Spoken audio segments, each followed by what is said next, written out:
Hello and welcome to episode 8 of the HamCorp training manual. In this episode, we increase our ethanol production to save the base from power failing, expand AE2 infrastructure, craft the next tier of LV, MV, and HV circuits, and make some simple subnets for the EBF autocrafting and for passive chemicals. Now, I've noticed that I am slowly running out of biodiesel, probably because I'm not processing the biochef. And I should. And last time I mentioned I was going to do it with MV machines, I've changed my mind. I'm going to do it with a pyrolyze oven. This gives me a little bit more biomass per biochef than doing the brewery method, but distilling it is still going to be with MV distilleries. That should supplement the ethanol production, and that should keep this in check. I don't think I'm going to run out. While I'm at it, it might be time to maybe get rid of these farms and swap them out for greenhouses. I can use these for logs. I'm pretty sure this is quite a bit slower than my create farm, so I'm not going to be using it for logs, but I can use it to make different kinds of crops, including dyes. This is basically a dye farm. And more importantly, I think this is way faster rice, or just crops in general, per second, compared to these farms. The greenhouse does, of course, need power to operate, but that shouldn't be an issue. It also allows me to supply compost or bone meal for even more output, but it's every 30 seconds instead of every 40 seconds. So it's a little bit better. It also doesn't need daytime to work. At least I think it doesn't. So that alone makes it more than twice as efficient. So one greenhouse should be able to replace both of these farms and produce more than both of these farms at the cost of a little bit of power. So I am going to refactor this before doing anything else. Well, maybe not anything else. I'm going to refactor this right now. This is the first thing I'm going to do today, but I think I'm going to do it with AE2. So I'm going to start AE2ifying the entire base. And that is basically my plan for today. I don't know what else I can do today. Maybe HV circuits, maybe more stuff in the next chapter, Automation Age, but I do want to green out this entire chapter, so that means MV upgrade kit, pyrolyze, greenhouse, talked about all this, transistor, HV circuit. Oh, and stainless steel. I gotta start making stainless steel. Okay, there's a bit of crafting to do, but first order of business, prevent the incoming disaster. Speaking of AE2ifying my base, I've moved all of the items from Tom's into AE2, and I've gotten rid of the colossal chest. If you have more items than I do, a better way to do it would be to put a storage bus on the colossal chest and then use an MEIO port to pull items out of the chest into a cell and then put the cell in here or something. I didn't have that many items in storage, so I just pulled it all out by hand and I just moved it by hand. It was fine. Now, I have a little bit of a buffer left, so I can do some stuff without too much worry. And I'm going to start by automating the automation. That is always the first thing you do when you start up AE2, or any automation in any automation game. You automate the things that you need to automate more things. So I am going to first make a pattern provider, put it on my molecular assembler, and then I'm going to make a pattern for more pattern providers. And that's how I'm going to get started. I'm also going to have to do interfaces, export buses, cables, what else? P2Ps, like a lot of stuff. All the AE2 stuff, basically. Pyrolyze oven is now crafting. Or it would be. Something stuck somewhere. Oh, right here. I forgot to turn on allow input from output side. The way I've set this up is I have the pattern provider facing the output, which is now facing up for this machine, and I allow input from output side, so the materials go in and are retrieved from the same face. I've also hooked up the EBF, so an interface on the output bus and a pattern provider on the input bus. I need to figure out a way to bring the fluid over to this side. Over here is an input hatch. Currently I've just been manually filling it for steel, but I need to automate that too. I also need to make some storage buses and put them on these super tanks in the passive chemicals area. But first, power. Let me actually see how this is doing. Ooh, going down. Half as much as what I had when I started. Oh, by the way, I placed some travel anchors around the base. And with this travel staff, I can very easily teleport to each one. And if I'm standing on one, I don't even need the staff. Anyway, here's my pyro. Automation is coming along. I'm also going to quickly make some energy cells, a dense energy cell, a wireless crafting terminal, and some wireless access points. These would be really nice, so I can still have my wireless terminal functionality that I had with Tom's, but with AE2. I really miss that. For this I need to make some energium dust, which is just a mixing recipe of ruby and redstone. Pretty chill.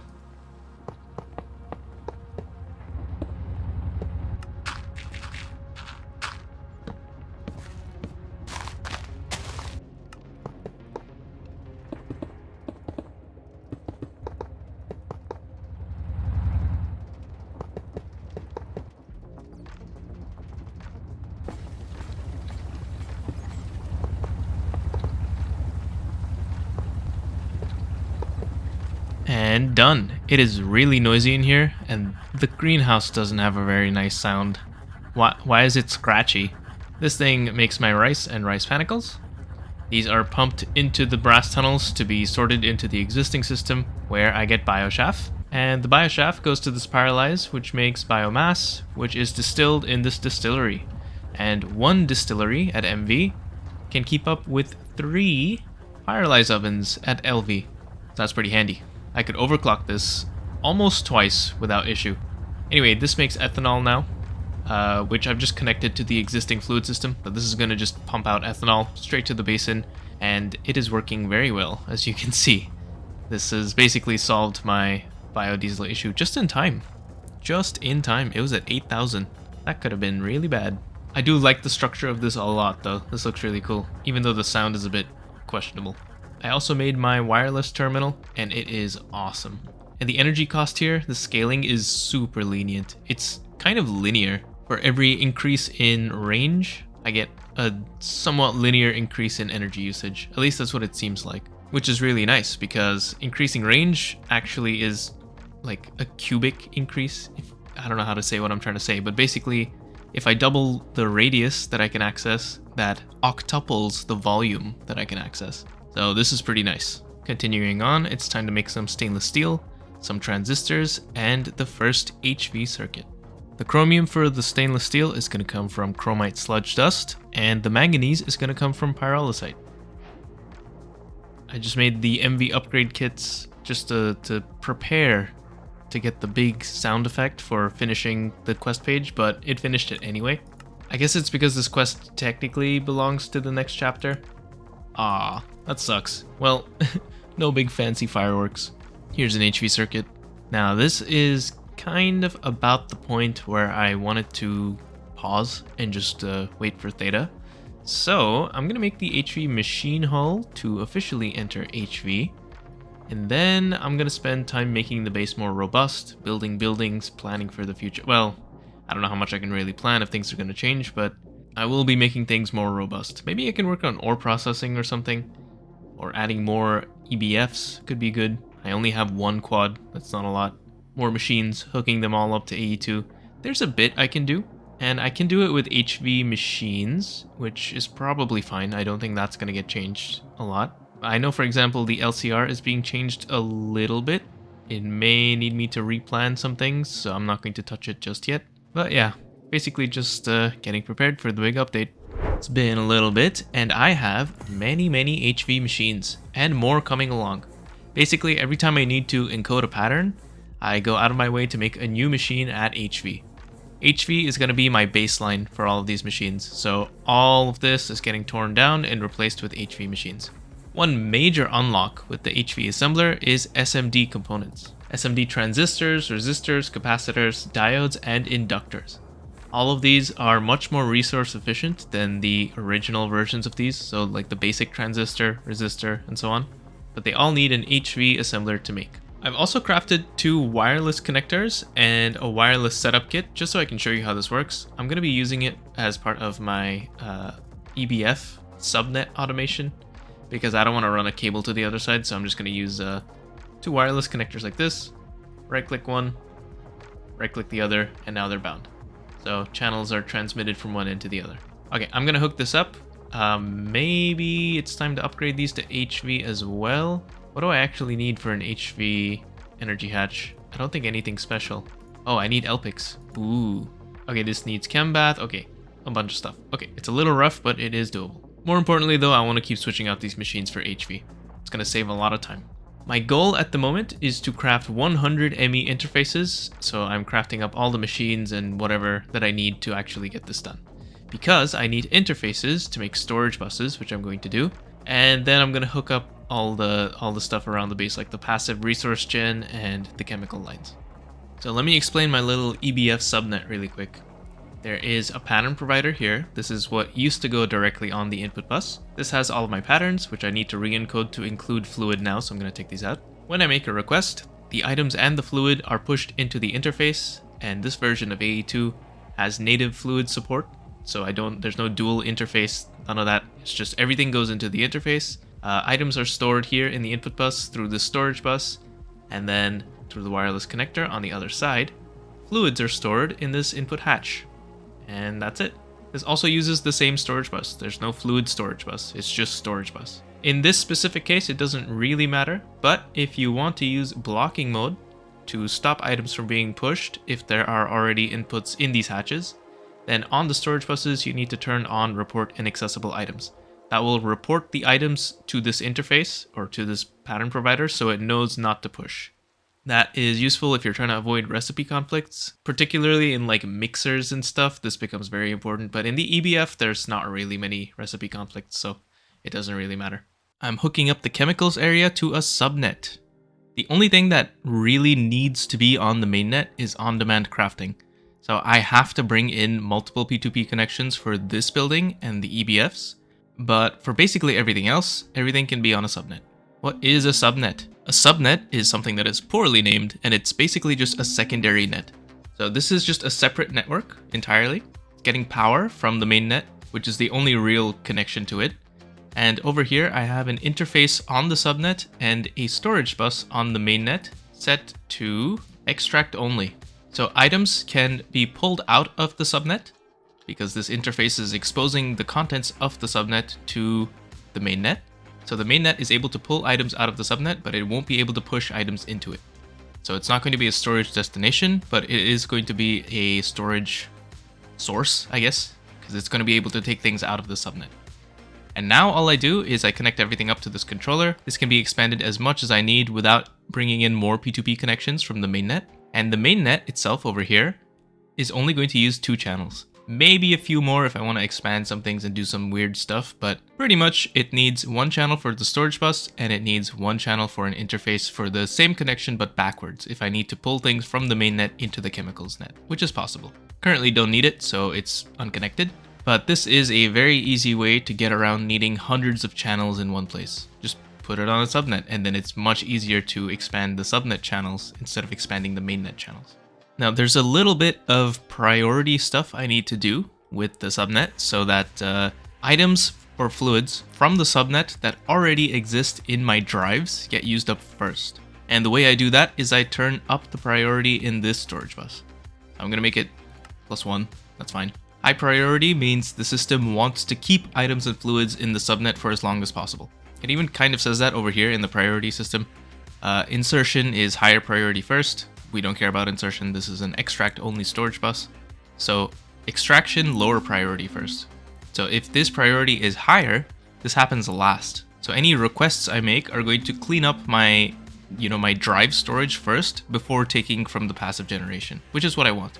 100 interfaces requested. Oh yeah. It's been a little while. I've had to expand out my infrastructure quite a bit. I still need to hook up a lot of stuff in the chemicals area. And in fact, I can start removing these drums that I've placed. These are supposed to be fluid input that I just come and refill when I need. Also, this drawer can be removed. But basically what I can do now is I can put export buses or interfaces with pumps and conveyors to pull and push items into the machines to start the processing line.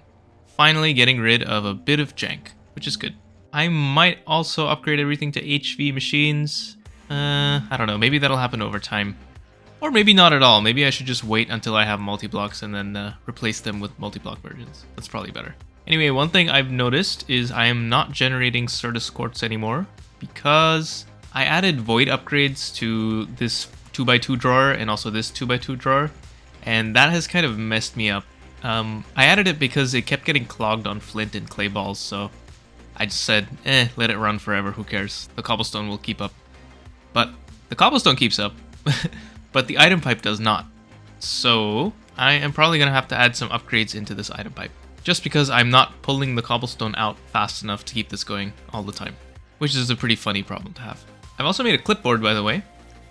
This is a list of recipes to improve, because this is something I always forget to do. Like, I use the second best recipe or third best recipe for something because I don't have access to the best one, and then I come back to it way too late. So pistons is an example. Currently, I'm using the aluminum ingot recipe for pistons, which gets me 4 at a time, but the best recipe is the titanium one. I don't have titanium yet, so there's no point in encoding this, but I need to come back and remember to encode it once I do have access to titanium. Similar thing with SMDs. So SMD transistors have two recipes, one using annealed copper wire, which is what I'm going to use at the moment, and one that uses tantalum wire. And I don't have any tantalum yet, or at least I haven't processed any. So this is another recipe I'm going to have to come back to and update once I have a proper tantalum source. I just swapped out my ME pattern access terminal for an ME extended pattern access terminal. This lets me search by outputs, search by inputs, and it lets me highlight the location of patterns around the world. So right there, for example, is where my alloy smelter is. Pretty nice. Searching by outputs is also so nice. This is very helpful. I'm also going to make a few enlarged pattern providers because I'm already running out of space. In, for example, the EBF pattern provider, this is already full, and I need more slots. There's no pattern expansion card in this version. Instead, there are multiple tiers of pattern provider. So there's enlarged, there's extended, and there's expanded. The only one I can make at the moment is the enlarged, so I will do that. It does say supports processing patterns only, which means I can't use it for more crafting patterns, like in the in this thing, the molecular assembler, which is already pretty full. I need more of them, but still, it will be useful. It's only one more row. God, that's painful. Just made the MV circuit assembler. This unlocks a whole new line of circuits all the way up to the first EV circuit, which I need to make the HV circuit assembler. I don't think I'm gonna go all the way there today because I need to do a clean room first and stuff, but I will start using the new line of LV, MV, and HV circuits because they are gonna be cheaper. It does need plastic circuit boards though, which in turn needs polyethylene, which I have already automated, so it's gonna be a breeze. It is going to use a lot of copper though. One more thing that's been unlocked now that I'm in HV is, remember this mixed mineral residue and molten ore mixture? Molten ore mixture can now be distilled into a bunch of different ores. This is going to wait till EV because I would very much like to do this in a distillation tower and not in a distillery, because I don't want to throw away 6 out of 7 products. That's just stupid. But the mixed mineral residue, this stuff is just electrolyzed in an HV electrolyzer. And it gets me beryllium, zavarskite, which is bismuth, oxygen, and fluorine, ferric mineral mixture, and oxygenous mineral mixture. Sulfuric gets me bornite, chalcopyrite, and barite, which are all kind of whatever. But the oxygenous one gives me tantalite, which is pretty handy for tantalum. Pollucite, which is a bunch of garbage, including cesium, which is probably the only thing I need. And cassiterite, which is just tin. HV centrifuge recipe, so totally doable. I would very much like to get tantalite, but I don't know how many HV single block machines I really want to make because I'd rather make the multi-blocks. Just something to think about. Maybe I'll add the line here for more processing. Maybe not. Undecided at the moment, but for now I'm going to make some SMD components and also make the new circuits that I've just unlocked. Ooh, I didn't notice this. SMD capacitors need silicone rubber or polyvinyl chloride. Probably going to do the polyvinyl chloride. This is relatively easy to make. It's just ethylene plus chlorine gas, gives you vinyl chloride, and then you polymerize that with oxygen, and you get liquid polyvinyl chloride. I could probably just append it to my polyethylene setup somehow. Or maybe I could just make it on demand, to be honest. Maybe that's smarter. Yeah, I think I'm going to do that. I have a little bit of chlorine from, honestly, I don't know where, but it should be easy to get more. I have infinite salt. Oh, wait. SMD diodes need platinum. Uh-oh, I did not think of this. This is potentially problematic. Because platinum dust comes from electrolyzing raw platinum powder, which I can get from a centrifuge recipe with platinum group sludge and aqua regia. Aqua regia is fine, it's just nitric acid and hydrochloric acid, but platinum group sludge is... It's also fine, it's just like I have to get a bunch of these ores. I do have pentlandite, so I could do a batch of this, but I don't really want to do a batch of this. I'd rather set up the entire plat line correctly. So I guess I won't be making SMD diodes today, which doesn't seem to be a problem. I don't think I actually need it to make these HV, MV, and LV circuits. So that's kind of lucky, but I won't be able to make SMD diodes just yet. And here we go, 3 tiers of circuits. Thank you for watching this episode of the HamCorp Training Manual. In the next episode, we will continue along in HV. I have currently not decided whether or not to wait until the theta update. If I do decide to, then expect a short break before the next episode. There are still things in HV I can do that I don't expect to change significantly, so I could also work on those. I guess we'll see. See you next time.